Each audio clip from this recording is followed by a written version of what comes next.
মাঘে রমাদানের রোজা নাই, মাঘে রমাদানের রোজা। কত যুবক এত সুন্দর শরীর থাকা সোজা রাখতে চাই না, রাখতে চাই না। মাঘে রমাদানের রোজা এত বড় বরকতপূর্ণ রোজা, এই রোজা রাখিয়াও আবার আমরা এমন এমন কিছু মানুষ আছি, কিছু মানুষ আছি রে, এই মানুষগুলা রোজা রাখি শুধু এই রোজাগুলো নামের রোজা, অহেতু কষ্ট করা হয়। বলে বান্দার আমল নামায় যদি 4 থেকে 5টা কোনো বদ অভ্যাস থাকে, তাইলে রোজা থাকিয়াও কোনো সওয়াব হবে না। তার মধ্যে 1 নাম্বার 1 গীবত করা। রোজা থাকিয়া বান্দা যদি গীবত করে, তাইলে বান্দার হক নষ্ট হয়ে যাবে, রোজার হক নষ্ট হয়ে যাবে, বান্দার রোজার হক নষ্ট হয়ে যাবে। যদি কি করে 1 নম্বরে গীবত করে। গীবত এত বড় মারাত্মক, বলে কতলের চাইতেও মারাত্মক গুনাহ গীবত করা। আরে বাবা, দিলের কান লাগায়া শুনিয়া নাও। 2 নম্বরে যদি কোনো বান্দা রোজা রাখিয়া এরকম করিয়া যদি চগলখুরি করে, গীবত এক জিনিস, চগলখুরি আর এক জিনিস। চগলখোর, এই চগলখুরি বান্দাকে আল্লাহ পাক তাকে জান্নাতের ঘেরানো শুকতে দিবে না, একে বলে চগলখোর। চগলখোরের অবস্থা এমন হবে, যদি চগলখুরি করেন রোজা থাকা অবস্থায়, তাইলে রোজার হক নষ্ট হয়ে যাবে।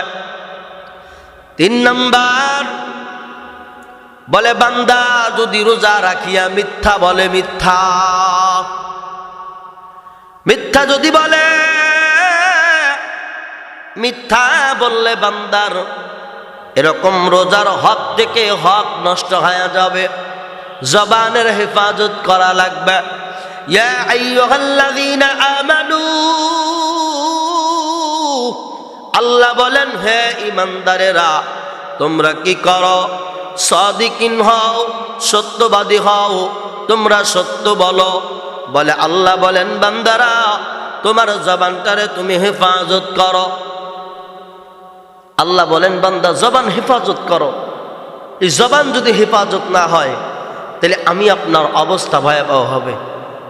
বলে রোজা যদি থাকি আর রোজা থাকিয়াও যদি জবানের হেফাজত না করি, মিথ্যা যদি বলতেই থাকি, তাইলে ওই রোজার দ্বারা কোনো উপকার হবে না, অহেতু কষ্ট করা হবে। মিথ্যা ছাড়া লাগবে মিথ্যা। বান্দা রোজা রাখছে, রোজা রাখিয়া বান্দা কি করলো? মিথ্যা বলল। মিথ্যা যদি মিথ্যা বলে, তাইলে রোজার হক নষ্ট হয়ে গেল। এরপরে আসেন 4 নম্বরের বিষয়। যদি কোনো বান্দা রোজা রাখিয়া হারাম খাদ্য খাইল, তার মানে হারাম খাদ্য খাইয়া রোজা রাখলো, ওই রোজাও কাজ হবে না। 4 নম্বরের কারণ, ক্ষতির কারণ বদ অভ্যাস, বদ আখলাক, খারাপ আখলাক। 4 নম্বর হারাম মাল খাইয়া রোজা রাখা, ইফতার করা।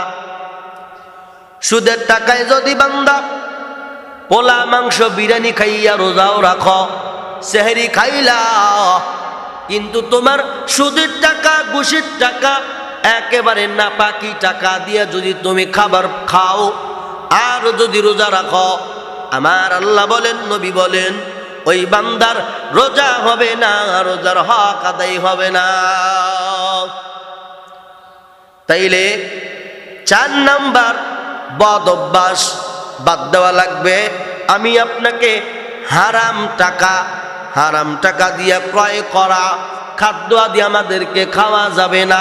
এইগুলা দিয়া যদি খাইয়া রোজা রাখি, বলে রোজা হবে না, হবে না, হবে না, হক আদায় হবে না। 5 নাম্বার, যদি এর আগের কথা হলো, আমি আপনি যদি বাবা মাঘে রমাদানের রোজা যদি রাখতেই চাই, 4 নম্বরের বদ অভ্যাস বাদ দিয়া আমি আপনার কি করা লাগবে? হালাল টাকা উপার্জন করা লাগবে। সুদের টাকা ঘুষের টাকা চলবে না। এরে আমার ভাই, একটাবার দিলের কান লাগায়া শুনিয়া নাও। 5 নম্বরের বদ অভ্যাস, ওরে আমার বন্ধু, হিংসা করা, হিংসা করা, অহংকারী করা, অহংকার ভিতরে থাকা, হিংসা ভিতরে থাকা। আমি অন্যের ভালো দেখতে পারি না, অন্যের ভালো কি দেখতে পারি না।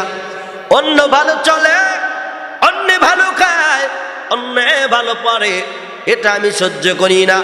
রোজা থাকিয়াও যদি আমার নফসটা খারাপ থাকে, আমার নফসটা যদি দেমাগ হয়ে থাকে, যদি রোজা থাকার পরেও আমার নফস শুধু শয়তানি শয়তানি করে, বলে এমন তো অবস্থায় তোমার রোজার হক আদায় হবে না। এত কষ্ট করলা, যদি তুমি কষ্ট করিয়া রোজার হক আদায় না করতে পারো রে বাবা, তোমার এই রোজা থাকিয়াও যা, না থাকিয়াও তাই। এই জন্য বলি, রোজা যেহেতু রাখব, এই রোজা রাখবো, এত কষ্ট করিয়া আমরা যেহেতু রাখবো, রোজা সিয়াম পালন করব, তাইলে এই 5টা অভ্যাস আমাদেরকে বাদ দেওয়া লাগবে। চগলখুরি করা যাবে না, এরপরে গীবতকারী হওয়া যাবে না, এরপরে আসো বলে হারাম মাল দ্বারা, এরকম হারাম মাল খাইয়া তোমার আমার কি করা যাবে না? বলে রোজা রাখা যাবে না, সেহরি খাওয়াও যাবে না, ইফতার করাও যাবে না। সেহরিও একটা বরকতের বিষয়, সেহরি একটা বরকতি খানা, অন্য অন্য খানাকে সেহরি বলা হয় নাই। একমাত্র ওই শেষ রাত্রের খাবার আল্লাহ পাক সেহরি বাজেট করলেন। বলে বান্দা, এই সময় যদি তুমি খানা খাও, তুমি খানা খাইলে তার মানে সেহরি খাওয়া হয়ে গেল।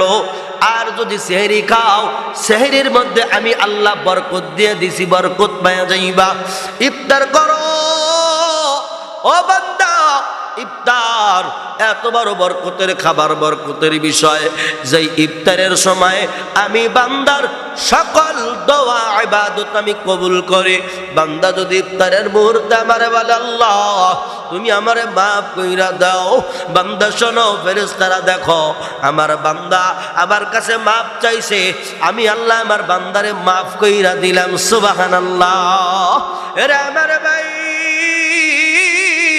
এরে যুবক, এরে আমার বাবারা, পর্দার অন্তরালে মা বোনেরা, মাঘে রমাদান মাস পাইয়াও যেই বান্দা নিজের জীবনের গুনাহ খাতা মাফ করাইতে পারল না, ওর মতো হতভাগা আর কেউ নাই, ওর মতো হতভাগা আর কেউ নাই, ওর মতো হতভাগা, ওর মতো কপাল পোড়া আর কেউ নাই।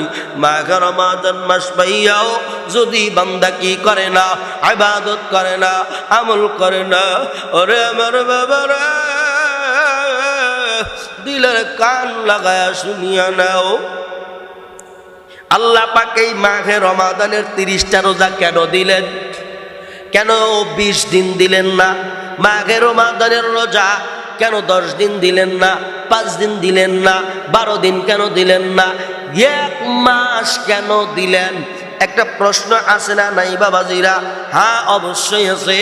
আল্লাহ এত বড় বরকতের মাস মাঘে রমাদান, এই মাঘে রমাদানের রোজা সংখ্যায় কেন 30টা বলে 1 মাস অথবা 29টা 1 মাস?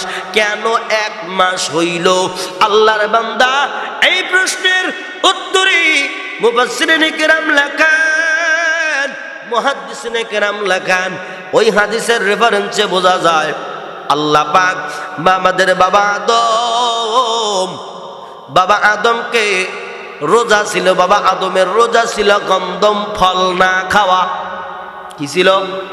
বাবা আদমের রোজা ছিল কি? গন্ধম ফল না খাওয়া। বাবা আদমের রোজা গন্ধম ফল না খাওয়া। যখন গন্ধম ফল খাইয়েই ফেললো, রোজা ভঙ্গ হয়ে গেল। আল্লাহ রাগান্বিত হইয়া দুনিয়ার ময়দানে মা হাওয়া এবং বাবা আদমরা নিক্ষেপ করে দিলেন। এরা যুবক, এরে আমার ভাই, বাবা আদম মা হাওয়া এই দুনিয়ার উপরে একা একা হয়ে গেল। আদমের দেখা হাওয়া পায় না, হাওয়ার দেখা আদম পায় না, শুধু কান্দে কান্দে কান্দে কান্দে, এমন কান্না কান্না করে, না না না না, কোনো মতেই আল্লাহ মাফ করেন না। কিন্তু এই যে কান্না করে আর হাঁটাহাঁটি করে, জান্নাত থেকে বাহির করার পরের থেকে নিয়া ওই যে গন্ধম ফল খাইলো, 1 নয় 2 নয়, টানা 1 মাস বাবা আদমের কোনো ক্ষুধা লাগে নাই। বাবা আদমের পেটে গন্ধম ফল 30 দিন অথবা 29 দিন, মোট কথা 1 মাস বিদ্যমান ছিল। যার কারণে আল্লাহ বলেন, নবী গো, আমি আপনার উপরে আমি মাহে রমাদান নাজিল করলাম। শুধু তাই না, মাহে রমাদানকে আমি কুরআনুল কারীম নাজিল করিয়া আরো উচ্চ মর্যাদায় উঠাইয়া দিলাম। কিন্তু শুনেন নবী গো, মাহে রমাদানের রোজা আমি 1 মাস দিলাম, কারণ আপনার বাবা আদম কারণ হইল তিনি যে গন্ধম ফল খাইছিলেন, ওই গন্ধম ফল আপনার বাবা আদমের পেটের মধ্যে 30 দিন বিদ্যমান ছিল, 1 মাস বিদ্যমান ছিল। যার কারণে আমি আখিরি জামানার পয়গম্বরের উম্মতদেরকে দিয়া কিয়ামত পর্যন্ত বাবা আদমের 30 দিনের জের আমি নামায়া দিব। সুবহানাল্লাহ, কি জোরে বলা যায় না? এরে আমার বাবারা, আল্লাহ পাক রব্বুল আলামিন আমাদের মাঝে কুরআনুল কারীম নাজিল করে দিয়েছেন নবীর মাধ্যমে। এই নবীর মাধ্যমে কুরআনুল কারীম নাজিল হয়েছে। বলে কোন মাসে? বলে অন্য কোন মাসে হয় নাই। এই কুরআনুল কারীম নাজিল হয়েছে মাহে রমাদান মাসে। বলে কোন রাত্রি? বলে লাইলাতুল কদরের রাত্রে। সুবহানাল্লাহ, জোরে কোন। এরে ভাই, এই রোজার এত ফজিলত, কিন্তু একটা ঘটনা আমার মনে পড়ে গেল রে, ঘটনা মনে পড়ে গেল। আল্লাহর এক বান্দি, আমার এক কলিজার টুকরা সন্তান, পেটের থেকে ভূমিষ্ঠ হওয়ার পরে এত আদর করেছে, এত ভালোবেসেছে, দিলে দিলে মা জননী, এই মা জননী তার আদরের কলিজার টুকরা সন্তানকে খাবার খাওয়ায়। অন্যের বাড়ি গিয়া গিয়া কাজকর্ম করিয়া গরিব সন্তানটারে যখন মানুষ করা হলো, সন্তানটারে মানুষ করার পর এই সন্তানটারে মানুষ করিয়া বলে এমন একটা ঘটনা ঘটায় দিল, আল্লাহর বান্দা দিলের কান লাগায়া শুনিয়া দাও। যখন এমন হয়ে গেল, আল্লাহর এই বান্দি তার কলিজার টুকরা সন্তানকে সুন্দর করে লালন পালন করে। মা তো, মা কত বড় মায়া রে, মার কত বড় দয়া। বলে আল্লাহ বলেন, এই মা বাবার কলিজার মধ্যে 100 ভাগ রহমত, আমি 99 ভাগ রাখলাম। ওই 1 ভাগের মধ্যে ওই একটা ভাগ আবার 100 ভাগ করলাম। ওই 100 ভাগের মধ্যে আবার 99 আমি আল্লাহ নিলাম।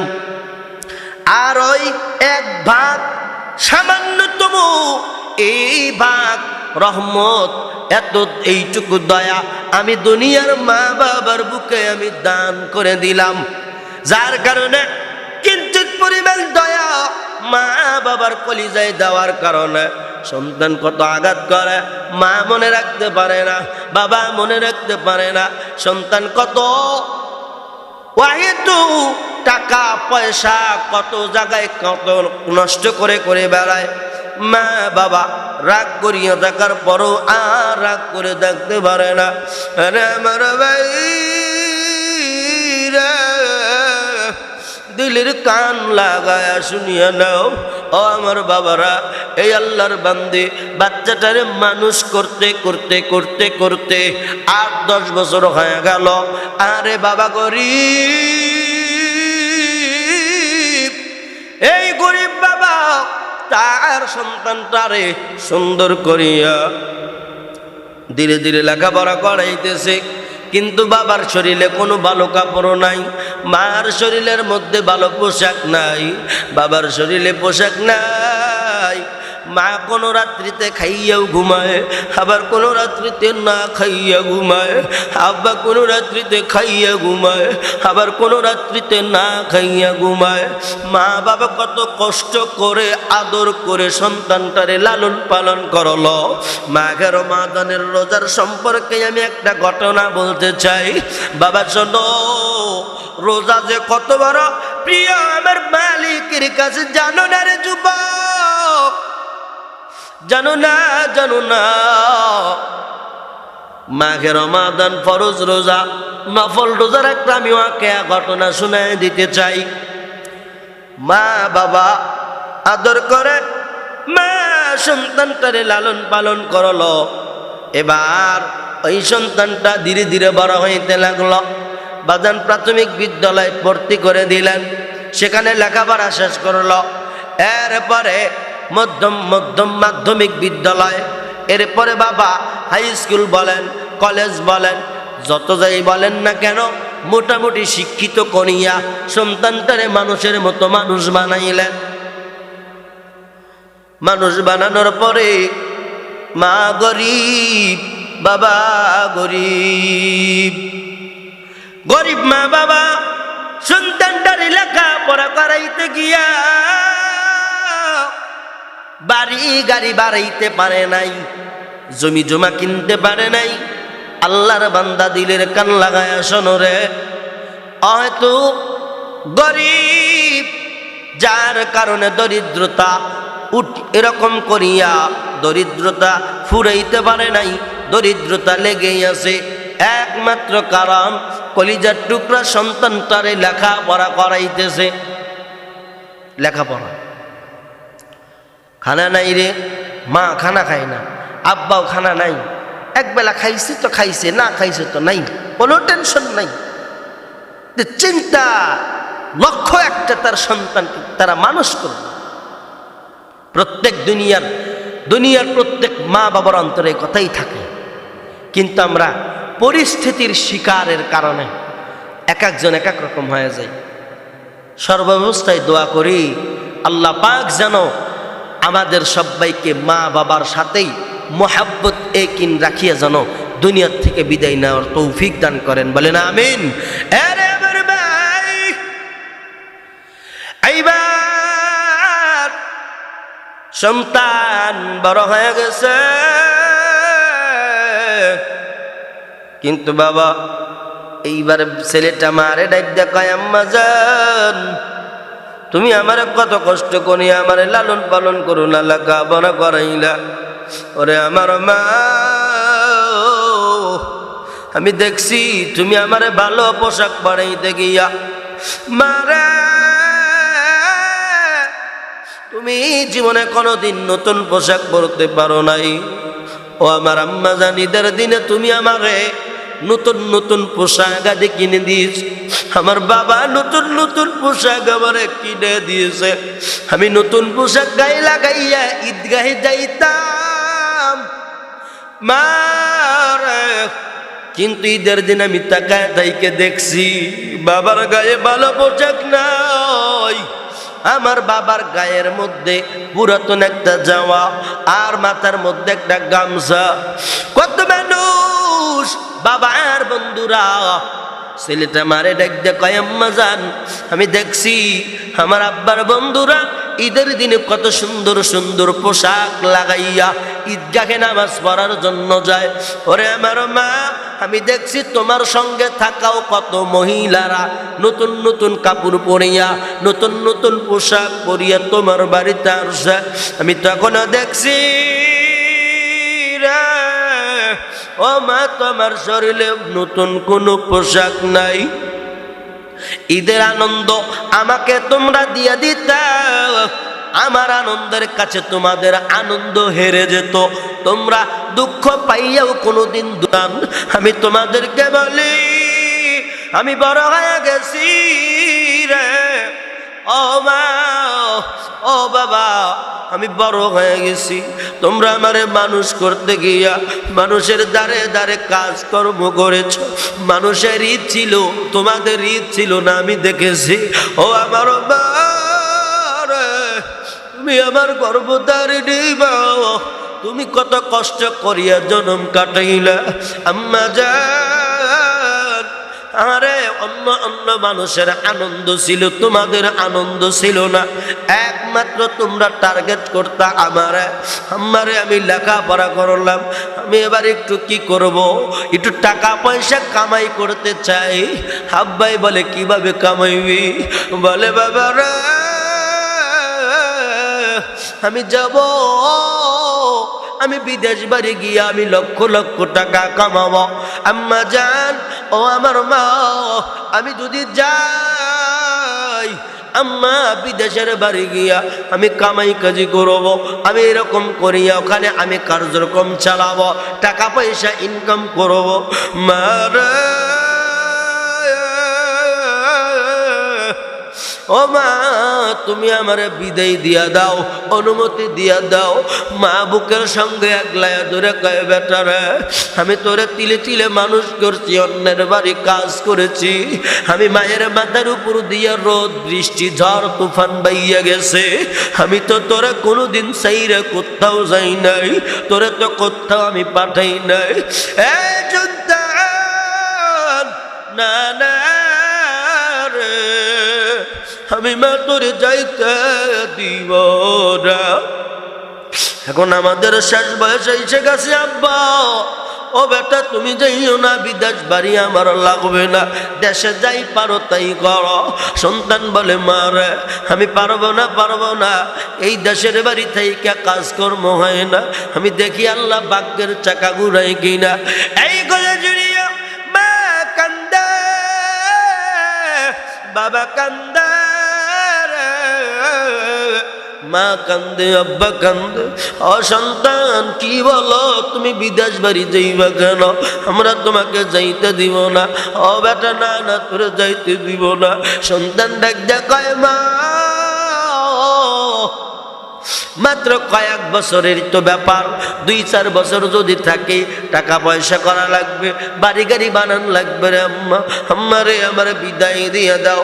নফল রোজার কত বড় ফজিলত, নফল রোজা আল্লাহকে বলিয়া যদি রোজা করতে পারো, আল্লাহরে যদি বিপদে পড়িয়া যদি বলো আল্লাহ আমি বিপদে পড়ে গেলাম, আমি 2টা নফল রোজা রাখবো কিংবা 1টা নফল রোজা রাখবো, আল্লাহ বিপদ থেকে উদ্ধার করো, অবশ্যই আল্লাহ করবে।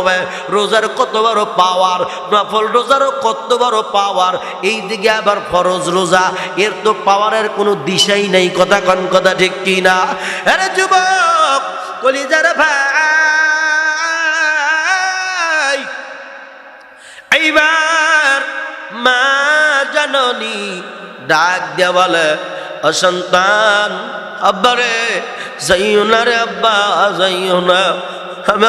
আমি মা, তোর মা তো ভালো লাগবে না, আমি মায়ের কলিজায় ভালো লাগবে না। বেটে ঘরে আসলে আমার অন্ধকার লাগে, বাইরে গেল আমার অন্ধকার লাগে, কিন্তু তোরে না দেখলে সব অন্ধকার আমার হয়ে যাবে। আব্বা তুই বিদেশের বাড়িতে যাস না, তুই আমার কলিজার টুকরা ধন। ও বেটা, তুই আমার কলিজার টুকরা ধন রে। আব্বা কাঁদে, আম্মাই কান্দে, শুধু কান্নাকাটির রোল পড়ে গেল। সন্তান কোনো মতে বুঝাইয়া, মারে বুঝাইয়া, আব্বারে বুঝাইয়া চলে গেলেন পাসপোর্ট অফিসে। পাসপোর্ট করলেন, ভিসা লাগাইলেন, এরপরে চলে গেল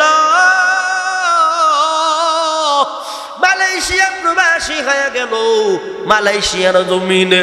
রে আমার ভাই রে, মালয়েশিয়ার জমিনে যখন হয়ে গেল, এরকম কাজকর্ম শুরু করে দিল। মোটামুটি ভালোই দিনকাল যাইতেছে। প্রথম মাসেই মা আব্বার কাছে কিছু টাকা পাঠাইয়া দিল। মা আব্বা বলে, বেটা টাকা চাই না, আমরা কিন্তু তোমার চাই। আব্বা তুমি দেখে শুই না কাজ করবা। ওরে আমার বন্ধু রে, বিল্ডিং সিলেকশনে কাজ করতে গিয়া বাবা একদিনকার ঘটনা। ওরে আমার ভাই, মার মান এত স্পিরিট, ইমানি পাওয়ার, মায়ের এত দয়া, এত ডিভাইস মায়ের কলিজায় লাগানো, পাওয়ারফুল ডিভাইস। বলে অন্য কেউ জানার আগে কোনো কিছু হইলে, সন্তানের বিপদ ঘটলে আগে কেউ না জানলে মায়ে জানে। কথা বলেন, মায়ে জানে, কিন্তু মা জানে। মার কলিজায় এত দামি, এত উন্নত ডিভাইস সেট করা। বলে দুনিয়ার যে প্রান্তেই হোক না কেন, অন্য কেউ বুঝতে পারে না, মার কলিজায় ঠিকই সিগন্যাল দেয়, মার কলিজায় ঠিকই লালবাতি জ্বলে। লালবাতি জ্বলিয়ে আমার মন রে কয়, ওরে আমার মন, দেখ তোর সন্তান কিন্তু বিপদ হয়ে গেছে। ওরে আমার ভাই, ওই এরকম করিয়া মালয়েশিয়া প্রবাসী দেখো কাজকর্ম করে, মা আব্বা নামাজ পড়িয়া সন্তানের জন্য দোয়া করে। দেখো নফল রোজার কত বড় পাওয়ার, নফল রোজার কত বড় পাওয়ার, নফল রোজার কত বড় পাওয়ার। হঠাৎ করে একদিন বাবারে বিল্ডিং সিলেকশন কাজ, তালার উপরে তালা, তালার উপরে তালা, বাজান কাজ করতে করতে হঠাৎ করে একদিন ঠাস করে পড়ে গেল। মানে রুমের মধ্যে থেকেই চগো বাইয়া মই বাইয়া উঠিয়া বাজান একটা কাজ করা অবস্থায় মনে করেন ওখান থেকে ঠাস করে পড়ে গেল, আর জ্ঞান ফেরে না, অজ্ঞান হয়ে গেছে। একদিন দুই দিন যায়, মা বাবা ফোনের উপরে ফোন, ফোনের উপরে ফোন। আরে যখন পড়ে গেছে, যখন অজ্ঞান হয়ে গেল, গুরুতর আহত হইল, এরে আমার বাবা ওই মার কলিজায় সিগন্যাল দেওয়া দেরি নাই, মার কলিজায় লাল বাতি জ্বলা দেরি নাই। মা গমের ভিতরে চিৎকার দিয়া উঠল, ও অমুকের বাবা, আমার বেটার অবস্থা মনে হয় ভালো না।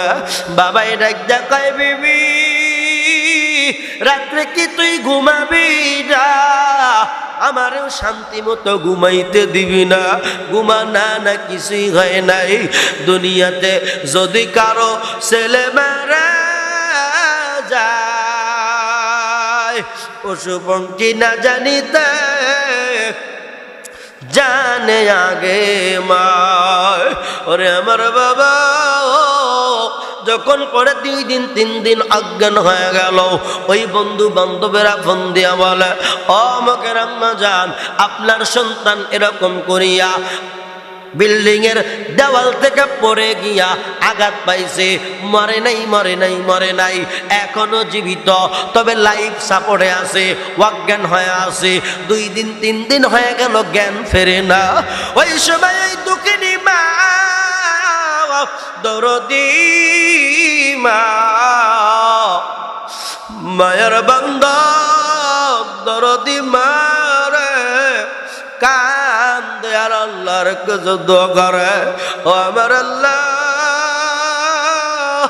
আমার কলিজার জাদুরে তুমি ভালো রাখো। আমার দুধের জ্বর যদি থাকে, আমার দুধের জ্বর যদি থাকে, আল্লাহ আমার সন্তান রে তুমি নিও না, আমার সন্তান রে সুস্থ বানায়া দাও। আল্লাহ তোমার কাছে ওয়াদা দিলাম, আমার সন্তান রে তুমি সুস্থ বানায়া দিলে আমি মা ওয়াদা দিলাম, আমি তোমার নামে নফল রোজা করব, আমি নফল রোজা করব, 7 দিন আমি রোজা রাখব। আরে ভাই, আমি এই কথা বলি আপনাদেরকে বুঝাইতে চাই রে, যেই যুবক অসুস্থ হয়ে গেল মালয়েশিয়া গিয়া, এরকম গুরুতর অ্যাক্সিডেন্ট হয়ে অসুস্থ হয়ে জ্ঞান নাই, ওই যুবকের কিন্তু আর অন্য অন্য আত্মীয় স্বজনেরা ছিল, কই তারা তো এরাদা করলো না 7 দিনের নফল রোজা করবে, না না, অন্য অন্য বাড়ির পাশের মানুষেরা কেউ তো বললো না আমি 7 দিনের এরকম করিয়া আমি রোজা রাখবো, আমার বন্ধু যদি সারিয়া যায়, বন্ধু যদি সুস্থ হয়ে যায়, 7 দিনের আমি নফল রোজা রাখবো। না না, কোনো বন্ধু কয় না রে, দুনিয়ার কোনো মানুষ কয় নাই, দুনিয়ার কোনো বন্ধু বান্ধবেরা কয় নাই, একমাত্র কেবলমাত্র তোমার আমার শৈশবে যিনি আমাদের পায়খানা 2 হাত দিয়া ডলিয়া ডলিয়া মুছিয়া মুছিয়া পরিষ্কার করেছে, উনি অন্য কেউ না, উনি হইল তোমার আমার গর্ভধারিণী মা। ওরে কারে ডাকি বাবা গবে বলিয়া, মাঝে আমার বিদায় নিল জনমের লাগিয়া। আর কারে ডাকিব আমি, কারে ডাকি বাবা গবা বলিয়া, মাঝে আমার বিদায় নিল জনমের লাগিয়া। আর কারে ডাকিব আমি, কারে ডাকিব মা গবা বলিয়া, মাঝে আমার বিদায় নিল জনমের লাগিয়া। আর কারে ডাকিব ও বাইরে ভাই, মাঝে আমার কি ব্যথা পাইয়া চলে গেল। শান্তি না পাই যখন দেখি মায়ের মুখটা কালো। মনের দুঃখ মনে রইল, মনের দুঃখ মনে রইল, আসবে না ফিরিয়া। আর কারে ডাকিব যুবক, কারে ডাকি বামা গমা বলিয়া, মাঝে আমার বিদায় নিল জনমের লাগিয়া। আর কারে ডাকিব আমি, কারে ডাকি বামা গমা বলিয়া, মাঝে আমার বিদায় নিল জনমের লাগিয়া।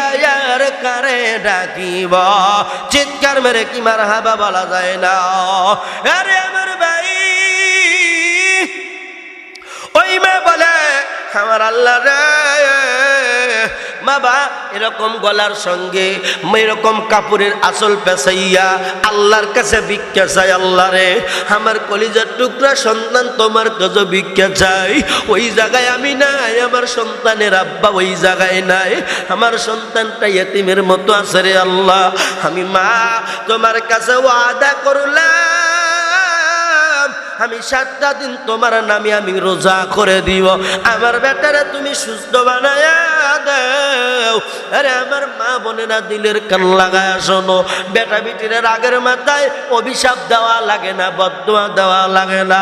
ও মা তোমরা জানো নি, তোমাদের দোয়া কিন্তু আল্লাহ ফেরত দেয় না। তুমি 10 বার বলো সব বোনে সে মরে না কে, যাইরা মরে না কে, এরকম যদি বলো, বলতে বলতে কিন্তু আল্লাহ মার দোয়া কিন্তু ঠাস কইরা কবুল করতে পারে। এই জন্য সন্তানের জন্য দোয়া করে মা, বাবারা সন্তানের জন্য দোয়া কইরো। যদিও সন্তান ভাত কাপড় দেয় না, যদিও সন্তান তোমার খেয়াল রাখে না, তবে তুমি যদি দোয়া করো, তোমরা তো মা বাবা, তোমরা তো দয়ার পরিচয় দিয়েছো। এই জন্য বলি রে ভাই, ওই মা আল্লাহর কাছে ওয়াদা করলো 7 দিনের নফল রোজা। কয় দিনের বলেন? 7 দিনের নফল রোজা করবে।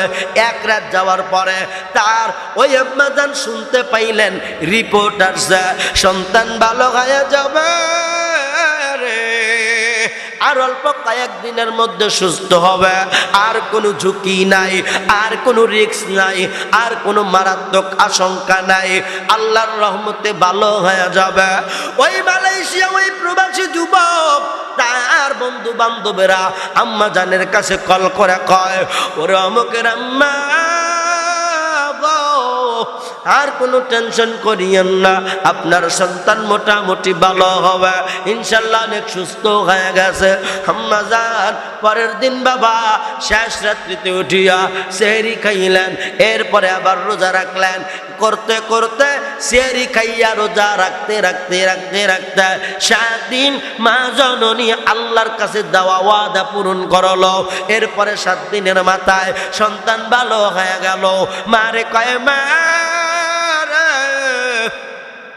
তুমি যদিও গ্রামের বাড়িতে, আমার দেশের বাড়িতে, ও আমার মা, কেমন যেন আমার মনে হইল তোমার 2টা আদরের হাত আমি সন্তানের মাথা মনে হয় তুমি বুলায়া বুলায়া দিলা।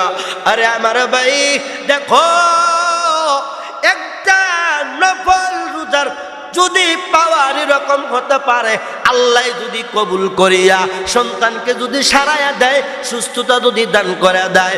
এখন তো বাবা আমাদের সামনে মাঘে রমাদান, এই রোজা হইল আল্লাহ ফরজ বানায়া দিছে। এই রোজার ব্যাপারে বলে কুতিবা আলাইকুমুস সিয়াম কামা কুতিবা আলাল্লাযিনা মিন ক্বাবলিকুম লাআল্লাকুম তাত্তাকুন। হ্যাঁ ঈমানদারেরা, আমি আল্লাহ তোমাদের উপরে রোজাকে ফরজ বানাইলাম। আমি আল্লাহ তোমাদের উপরে রোজাকে মাঘে রমাদানের রমজানকে ফরজ বানায় দিলাম। তোমার পূর্ববর্তী লোকজনদের উপরেও আমি আল্লাহ রোজা ফরজ বানাইছি। রোজা রাখো, রোজা রাখো, রোজা রাখিয়া বাবা আল্লাহর দিন ধর্ম কাজ চালায়া যাও। আমলের বৈঠা বা আমলের বৈঠা টানো, আমলের বৈঠা টানো, আমলের নৌকা টানো। ওরে আমার বাবা, ওরে আমার ভাই, ওরে আমার যুবক রে, দিলের কান লাগায়া শুনিয়া নাও। রোজা রাখিয়া আল্লাহর কাছে করো, আল্লাহর কাছে পানা চাও, আল্লাহর কাছে ক্ষমা চাও। ওরে আমার বাবা রে যুবক আর খবরদার, রোজার মাসে সিগারেট টানবা না, বিড়ি খাইবা না, মানুষের সঙ্গে দিবা লোকে না না খাবার খাইবা না। আল্লাহর একটু ভয় করো না। ইয়া আইয়ুহাল্লাযীনা আমানুত্তাকুল্লাহ, আল্লাহ বলেন হে ঈমানদারেরা আমি আল্লাহরে ভয় করো, আমি আল্লাহরে ভয় করো। ইয়া আইয়ুহাল্লাযীনা আমানুত্তাকুল্লাহ হাক্কা তুকাতিহি ওয়া লা তামুতুন্না ইল্লা ওয়া আনতুম মুসলিমুন। হে আমার বান্দা শোন, হে ঈমানদারেরা শোনো। ইয়া আইয়ুহাল্লাযীনা আমানুত্তাকুল্লাহ হাক্কা তুকাতিহি, তোমরা কি করো? ঈমান আনো, আমি আল্লাহরে ভয় করো। হাক্কা তুকাতিহি ওয়া লা তামুতুন্না ইল্লা ওয়া আনতুম মুসলিমুন। প্রকৃত মুমিন না হইয়া, মুসলমান না হইয়া খবরদার আমি আল্লাহর মাটির কবরে তোমরা আসিও না। ওই মাটির কবর বড় ডেঞ্জারাস বাবারে। এই যে মাঘে রমাদানের রোজা ঢাল স্বরূপ, ঢাল স্বরূপ মুফাসসিরিনে কেরাম লেখেন, হাদিস শরীফে নবী আমার বলেন, রাবিগণ সুন্দর করে লেখে, এই রোজা হলো ঢাল স্বরূপ। ঢাল দিয়ে কি করে? যুদ্ধক্ষেত্র এরকম প্রতিরোধ করে, ঢাল দিয়ে তরবারি ঠেকায়, অনেক দ্রুত ধারালো অস্ত্র ঠেকানো যায়, নিজেকে রক্ষা করা যায়। রোজা হইল ইমানি একটা ঢাল, ইমানি একটা পাওয়ার। রোজা হইল ঢাল, এই রোজা ঢাল দিয়া গুনাহকে সরাইয়া দেওয়া যায়, শয়তানকে দূরে সরাইয়া দেওয়া যায়। কবরের মধ্যে রোজা দাঁড়ায় যাবে, বলবে খবরদার, খবরদার। কি করো? ডান কাঁধে বাজার নামাজ থাকবে, বাম কাঁধে রোজা, বাম দিক থেকে ডান দিক থেকে এরকম করিয়া বাবা তাকাইয়া দেখ, মন করে নাকি ঢুকতে লাগবে। বাবা শোনো, এবার নামাজ দাঁড়ায়া যাবে। কই যাও? বলে বান্দাকে প্রশ্ন করা হবে। বলে না না না, আমি নামাজটারে বান্দা আজও পর্যন্ত ছাড়ে নাই। আমি নামাজটারে পড়েছে, কত কষ্ট করেছি, রাত্র জাগি আমি নামাজকে পুরুষায়। না না না, দেখো আজ নামাজ আমি যুবক আকৃতি ধারণ করলাম, এই সময় তুমি এর ডিস্টার্ব করিও না।